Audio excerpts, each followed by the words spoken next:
मुंबईमध्ये थंडीचा कडाका वाढत असताना वाढलेल्या आर्द्रतेमुळे हवेमध्ये धूळ आणि धूर साचण्याचं प्रमाण वाढल्याचं समोर आलेलं आहे। बहुतांशी ठिकाणी विषारी धुरक्याची चादर पसरल्यानं दृश्यमानता कमी झालेली आढळून आली। यातच सरासरी एअर क्वालिटी इंडेक्स 200 ते 300च्या दरम्यान नोंदवला गेल्यानं खराब हवेची नोंद झालेली आहे। या वातावरणामुळे आरोग्यावरती परिणाम होण्याची शक्यता असल्यानं मुंबईकरांनी काळजी घ्यावी असं आवाहन प्रशासनाकडून आणि लोकशाही मराठीकडूनही करण्यात येत आहे। हवेचं प्रदूषण वाढण्यास सुरुवात झालेली असून घशाच्या आजारांना निमंत्रण मिळत आहे। गेल्या काही दिवसांपासून नेवीनगर, कुलाबा, वरळी, माझगाव, शिवडी, बोरिवली आणि मालाडमधील हवेची गुणवत्ता प्रचंड खालावल्याचं समोर आलेलं आहे। शनिवारी तर बोरिवली आणि मालाड पश्चिमच्या हवेचा AQI हा 308 इतका नोंदवला गेलेला होता। रविवारी देखील मुंबईत अनेक भागांमध्ये हवेची गुणवत्ता खालावल्याचं आणि धुरक्यामुळे दृश्यमानता कमी झालेली दिसून आलेली होती। दरम्यान या वायू प्रदूषणावरती अधिक माहिती देण्यासाठी आपल्यासोबत आहेत पर्यावरण तज्ञ भगवान केस भट। भगवानजी, आपलं स्वागत खरं तर न्यूज प्लॅनेटमध्ये। AQI जो आपल्याला पाहायला मिळतोय तर मुंबईकरांसाठी चिंतेची बाब आहे।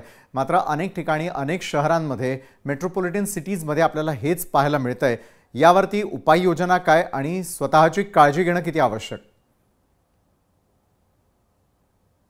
नमस्कार आणि लोकशाहीचं प्रथम अभिनंदन की हा जागतिक आरोग्य संघटनेनं 2019ला म्हणजे कोरोनाच्या परिस्थितीच्या अगोदरच यावर धोक्याची सूचना दिली होती आणि याला इमर्जन्सी म्हणून हवेचं प्रदूषण हे इमर्जन्सी म्हणून ट्रीट करण्याचं डिक्लेअर केलं होतं। टॉप 10 जे काही आरोग्याचे आजार आहेत त्याच्यामध्ये हवा प्रदूषणामुळे होणारा आरोग्यावर परिणाम।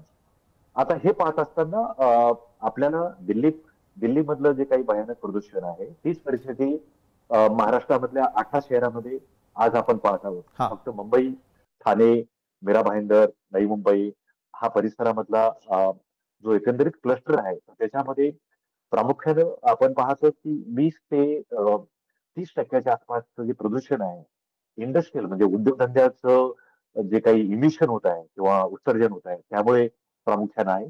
त्याचबरोबर मुंबईमध्ये जवळजवळ 12,000 कन्स्ट्रक्शन प्रोजेक्ट आहेत आता सध्या सुरू आहेत। ह्या सगळ्यांच्या संदर्भामध्ये हायकोर्ट आणि मुंबई महानगरपालिकेने एक गाईडलाईन्स कन्स्ट्रक्शन आणि डेमोलेशनच्या गाईडलाईन इश्यू केलेल्या आहेत। त्या संदर्भात नो कॉस्ट नो म्हणजे स्टॉप ऍट साईट अशा सो कॉल्ड नोटीस पण इश्यू केलेल्या आहेत। हे सगळं होत असताना प्रामुख्यानं आपल्याला उपाययोजना म्हणून येत्या काळामध्ये हेच पाहावं लागेल की ट्रान्सपोर्टमुळे होणारं जे प्रदूषण आहे त्याचं प्रमाण पण सुद्धा हे 15 ते 20% आसपास आहे आणि हे प्रायव्हेट व्हेकल्सचं मोठ्या प्रमाणात जे वाढ होत आहे त्याला काउंटर करण्यासाठी महाराष्ट्र शासन आणि मुंबई महानगरपालिका बेस्टसाठी ट्रान्सपोर्ट व्यवस्था ही आपल्याला स्ट्रेंथन कशी करता येईल की आज फक्त BST मुंबई महानगरपालिकेने 1000 गाड्या आहेत आणि बाकीच्या भाड्याने घेतलेल्या आहेत, रेंट आणि लीजवर आहेत। तर त्यामुळे त्याचं स्ट्रेंथन आपल्याला डबल बस कशी करता येतील, इथे वाढवता कसा येतील त्यावर फोकस केला तर त्यातून इमिशन होणारं जे थांबेल आणि इंडस्ट्रीला सुद्धा तातडीनं गाईडलाईन्स फक्त मुंबईमध्येच नाही तर MMRD रिजन मध्ये सगळ्या ह्या इंडस्ट्रीज आहेत त्यांनाही डायरेक्शन देणं तातडीनं गरजेचं आहे। बरोबर आहे। आणि काळजी घेण्यासाठी आपल्याला प्रामुख्यानं हे जे जसं आपण पावसाळ्यामध्ये किंवा जोरात पाऊस आला तर आपण रेड अलर्ट डिक्लेअर करतो, ऑरेंज अलर्ट डिक्लेअर करतो, तशा पद्धतीनं ह्या सेंट्रल पोल्युशन कंट्रोल बोर्ड आणि सुप्रीम कोर्टच्या ज्या गाईडलाईन प्रमाणे जे ऑर्डर्स आले graded response action plan issue करणं गरजेचं आहे।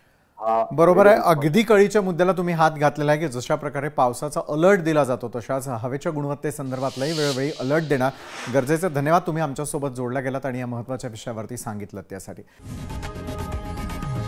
लोकशाही मराठी ऐका, पहा, जागरूक रहा।